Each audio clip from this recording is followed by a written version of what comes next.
in how people shop today. You have to look at pre-pandemic, post-pandemic, across the board. And then you have to look at the fact that we're a city of 93,000 people, and that population doubles on any given day, with whether it be the workforce or tourists or people coming through to experience our beautiful beaches, our pier. So we have issues that everybody's experiencing, but ours are unique in the sense that our population doubles every day. I don't think you could say that about really any other city in the county. So right now we are seeing, because of a host of things, some of those things being federal and state and county laws that have imposed a great deal of restraint in terms of whether it be police officers not being able to really apply the law to the full extent, or city leaders not being able to apply certain ordinances to curtail activity. So that's affected our ability to really clean up what we see happening. And I think that's the real challenge we have right now at the city. Residents are frustrated because they would like to see less homeless people walking around in the street. They would like to see people going into substance use programs instead of being arrested for what is now considered a misdemeanor crime and then let back out on the street a few hours later. And they are coming to us and saying, please do something.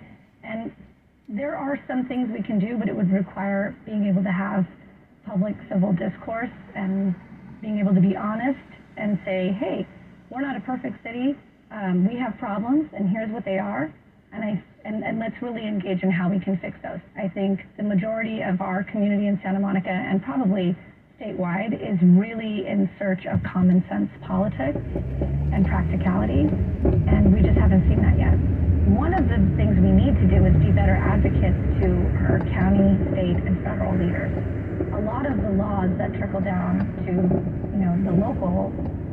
the local municipalities are laws that we have to adhere to. So, for example, we cannot tell someone who is laying on the street in a sleeping bag, you can't sleep there. There's some rules, of course, and we did make some changes, where you can't be in front of certain corridors of businesses.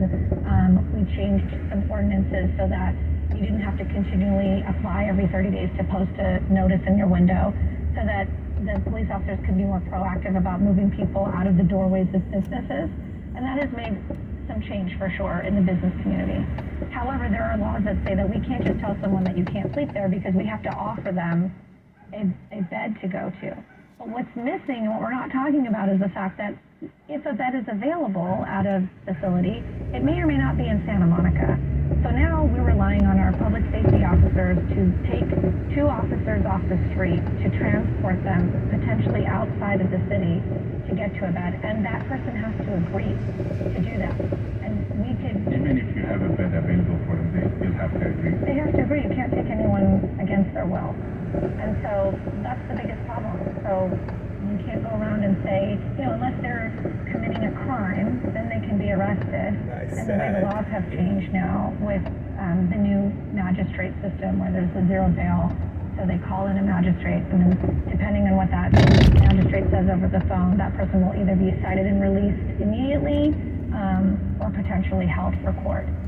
And for those folks that say that is to protect people, I say, as someone who's engaged with that population, including in my own family, that oftentimes that interaction with police and that time that they spend waiting for their court appointment, their court hearing. Or going to jail for a few days. So going to jail for a few days, and actually it's not a few days, because you can't hold them that long, at least in the city of Santa Monica.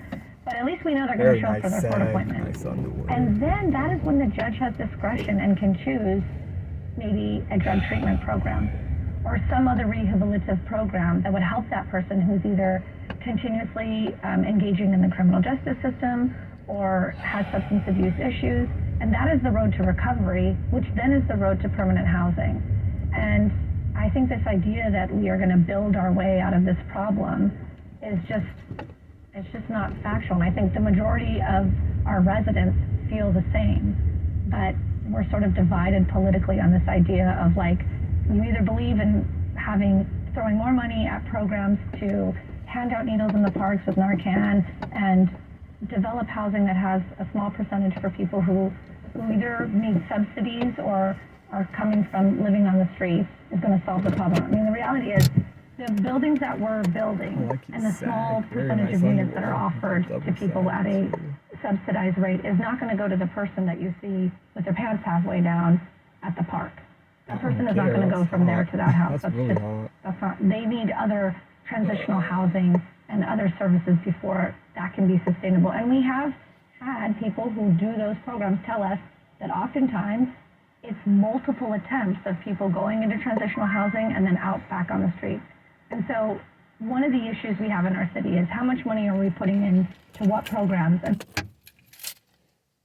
Damn, that guy is hot. I like you sag. A double